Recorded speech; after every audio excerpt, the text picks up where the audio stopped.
Welcome to another episode of our very famous Têkkel Talk Show. With me, my co-presenter, Alberic. How are you, my friend? How's it, Danny? Yes, again, pretty excited to be here today. Just want to say thanks to the viewers for the responses of last week's episode of 100 Different Fakes. It's been phenomenal. There's been so many comments and feedback. So yeah, guys, thanks so much. That's what we're all about, and we love to hear from you guys. But yeah, we got another exciting guest on our show today again, Heidi. Yeah, definitely. Today, another exciting guest. I'm very, very excited because on the show today, we have Ronell Swartbooi, a communication and media expert, and we will be sharing some insight into that sector, and hopefully myself and you as well, with our viewers, can learn something new. Yeah, so let's welcome Ronell Swartbooi. Thanks for having me. I'm super excited to be on the Têkkel Talk Show. Great to have you. Ronell, let's just start right from the top. Tell us more about Ronell Swartbooi. So to be honest, that's one of the questions I don't like being asked because I feel like the answer is this big. But in a nutshell, I've come to learn that I'm what you call a people connector, or that's what I call myself. Mainly because I'm someone that I love meeting new people, always throughout my career, throughout my social life. That's just, a lot of people know me as someone that you can easily talk to and have random conversations with. Yeah, and that's pretty much, I live in Kuils River. I'm on the brink of 40 and I'm very proud to be 39. That's me in a nutshell. Yeah. Yeah, it's just wonderful to hear your passion. So you are in the media and communication sector. Do you recall what triggered your interest to take this up as a profession or to go into the sector? Yeah, so I actually didn't plan to do media when I went to study. I really actually wanted to do oceanography, which is really just studying the science of the oceans. But I took a gap year after high school. And what I then decided when I came back from my travel is that I want to explore just studying media and communications because, like I said, I love connecting with people, and I felt that media and communications was a way for me to do that. But then when I got to university, there's a lot of theory that you study. And I'm a practical person. I learn best by doing. So I joined UCT Radio. And to be honest, that is really where I think my decision to go into media was sort of solidified.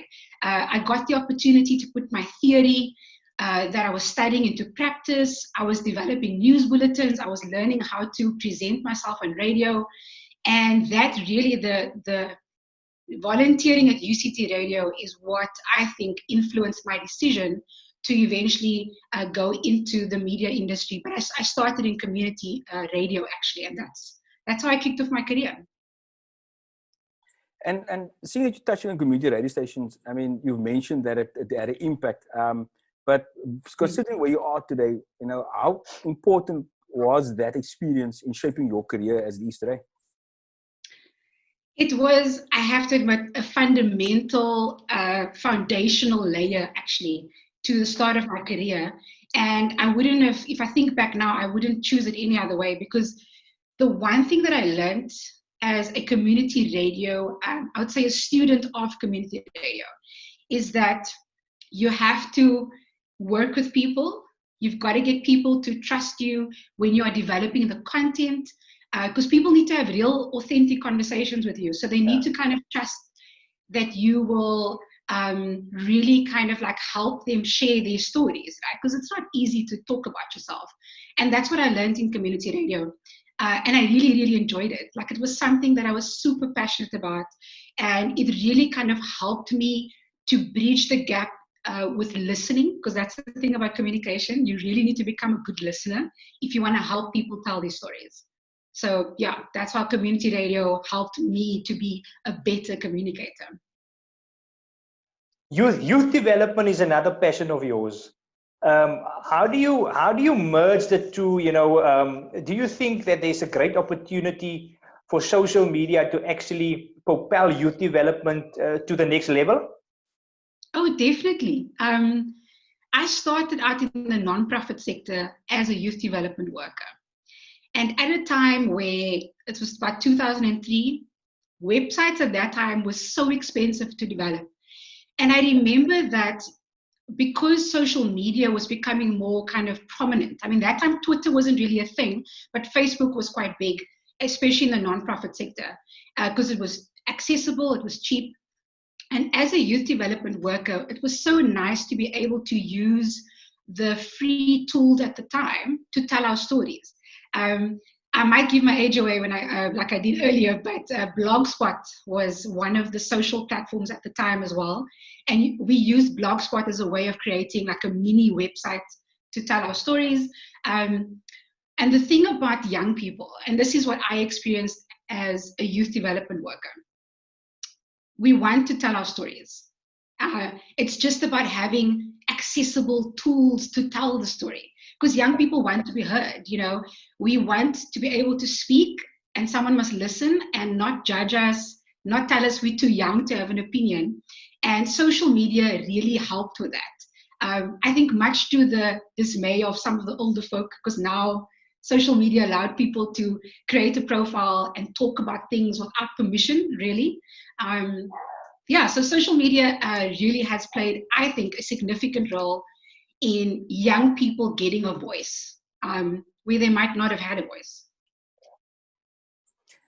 I think frankly, the older generation has also benefit, because I know a lot of aunties on Facebook nowadays. So yeah, a lot of aunties very tech savvy. But listen, even aunties on TikTok right now. Say again? Even aunties on TikTok. Exactly. Unheard of. But Ronell, you go by the name of Koi Geek. Can you tell us a bit more about it? I do. So quite an interesting journey. When I started my Twitter profile years ago, it was called Ronell Swartbooi, which is my first name and my second name. And I first started playing around with the idea as people knew me at conferences on Twitter as African Geek Goddess. So my profile was called Ronell Swartbooi, but my name was the African Geek Goddess. And the reason it was that was because I feel very African in my roots. Geek, because I am a nerd, to be honest. I love technology and I love playing games and all those kinds of things. And at the end of last year, when I left my permanent position, I started thinking of freelancing again. And I didn't want to just call myself a freelancer. I wanted to have a brand name that I could build on and be proud of. So for those people that know me really well, I choose to tap into my Khoi roots, because I've got a mixed history, as most of us do. But I'm very passionate about learning more about my Khoi roots. And that's really, when I thought of African Geek Goddess, I was like, okay, I'm going to drop the African, and then I'm going to replace that with Khoi, but I'm going to keep the geek. And then, of course, communications is soos hulle sê in Afrikaans vanselfsprekend. But that, for me, it's a conversation starter. If people ask me questions about it, and I want them to ask me questions, because especially in South Africa, and when I travel and people ask me where am I from, I'm not just Cape Townian, I'm not just South African, I'm also Khoi in my roots, and I love talking about it. So I feel that the personal brand name gives me an opportunity to tell people that story. Fantastic. And you've touched on the heritage part now. Do you believe that young South Africans, our youth, they do enough to stay in touch, or to echo that heritage of themselves? Do you think there's much more opportunity in that? Oh, definitely. You see, the thing with the heritage conversation is that we might find that in our personal circles, or the people we follow on social media might not always talk about it. But I've been fortunate enough to be exposed to conversations in different industries with different people, because I like meeting new people. So even when I travel, what I've realized is that as young people, there's now more than ever, people are doing DNA tests because they want to know, their line, their lineage, the mixed heritage. because people are also curious about where they come from. And I find that young people, more so than the old generation, are doing the DNA testing or wanting to find out more and get in touch with their roots. So I definitely believe that the generation of now is a lot more curious than generations before about their heritage. That's awesome, Ronell. Your interest in technology, you look at where South Africa is today and all the socio-economical issues that we have and challenges that we have. Do you think we've embraced it enough and made full use of the capabilities of what technology can give us? So the thing about whether or not we've embraced technology, I believe that we actually don't have enough access to the right technology. I feel as Africans, we are a mobile-first continent, and we have actually, especially in our finance sector, we have actually also come up with the first in something when it comes to banking technology, even before the US. There's some technology that I'm aware of that we've done first before they have done. And so I've seen how, as African people, we want access to the technology so that we can create and solve problems for our own problems, right? So really, for me, it's just about more access needs to be given. I feel like we are on board. We've been on board. We've managed to use feature phones in ways that I don't think any other continent has managed to use a feature phone. I mean, do you remember the Mix-It era? Yeah, very well. There were some people that used Mix-It for all the wrong things, but then I remember that my brother, they used Mix-It for study groups, for educational purposes. So, I believe give an African person or any person in a developing country the right technology, and we will make the most of it to solve for our own problems. It is challenging times and uncertain times with COVID-19, globally, also challenging times in South Africa.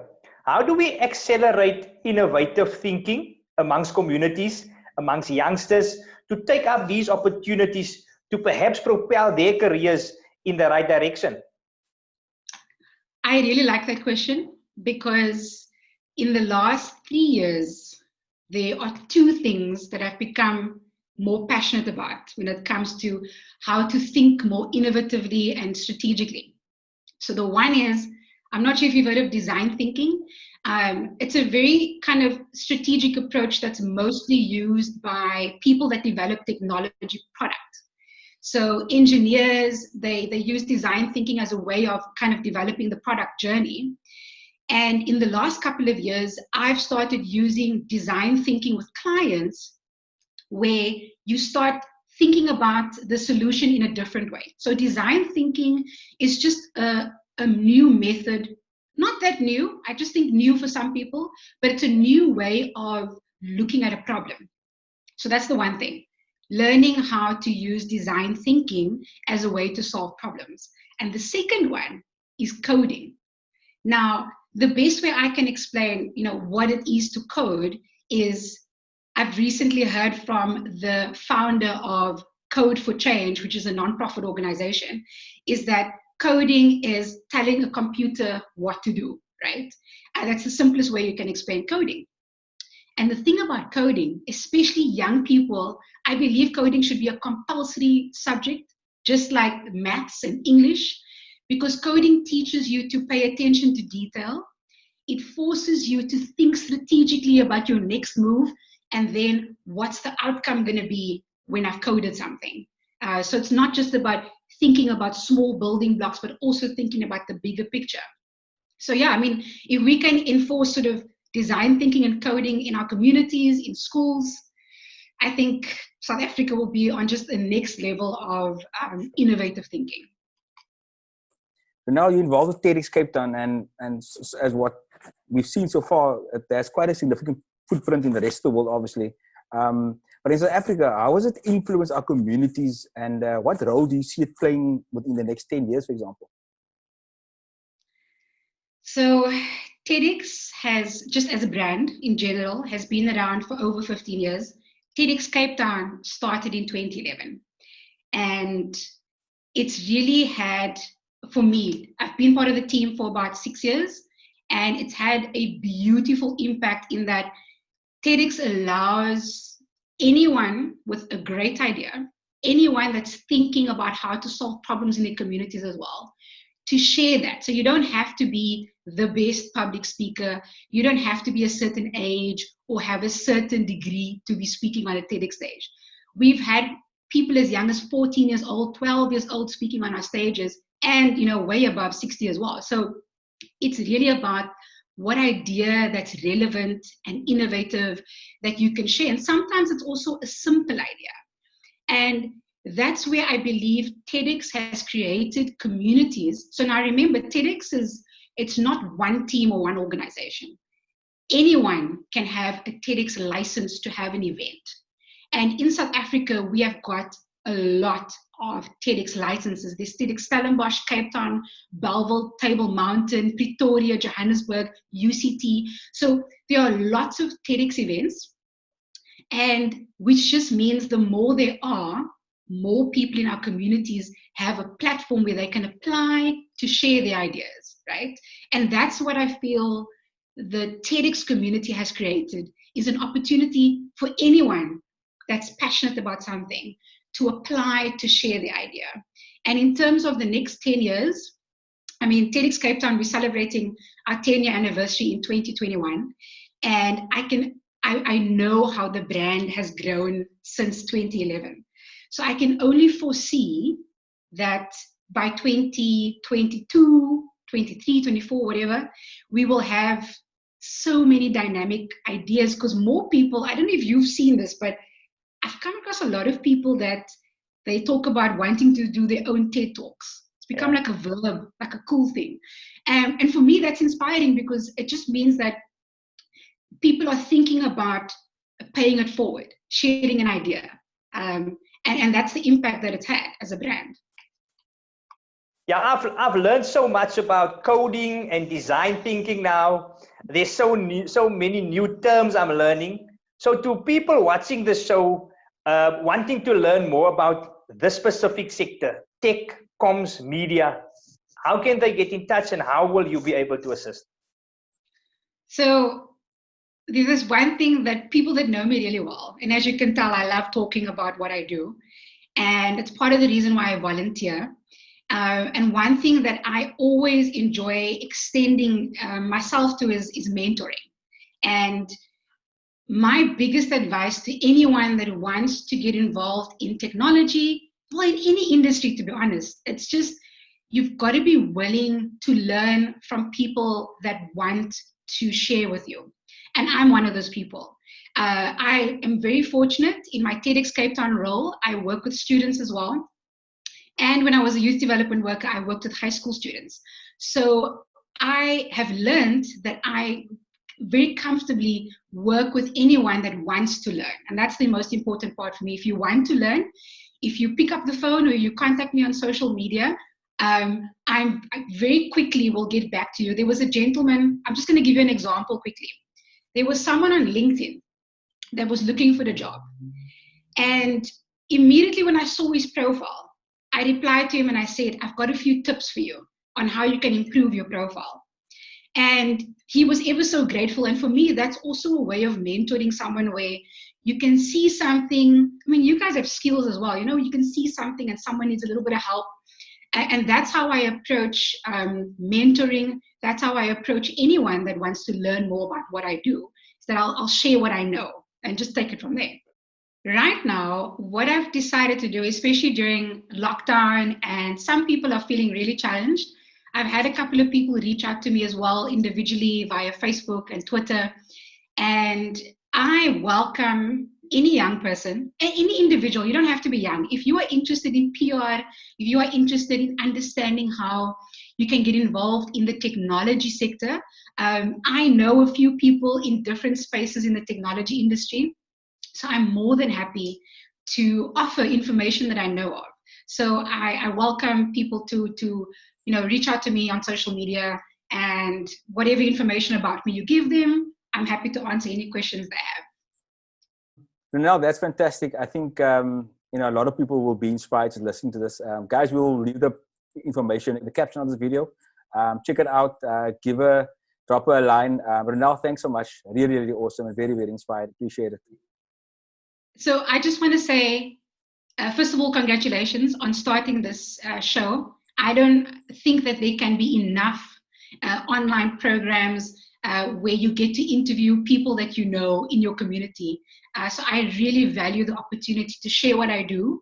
And yeah, as you can tell, I love talking about it. So please reach out to me, and I am definitely going to follow the channel and learn more about the other people you interview. So thanks for that. Thanks, Ronell. Absolutely fantastic. We have Ronell Swartbooi. What a change maker. Someone that really is right up our theme of encouraging a culture of recognition. So we say thank you to Ronell. We wish her well. Guys, please follow the show at Têkkel Chat on YouTube, Facebook and Twitter. End of another show. Ronell Swartbooi, thanks so much. Co-presenter Alberic. Jy was 'n ster gewees. Ons gaan nou code en design thinking doen na die show. So until next time. Cheers.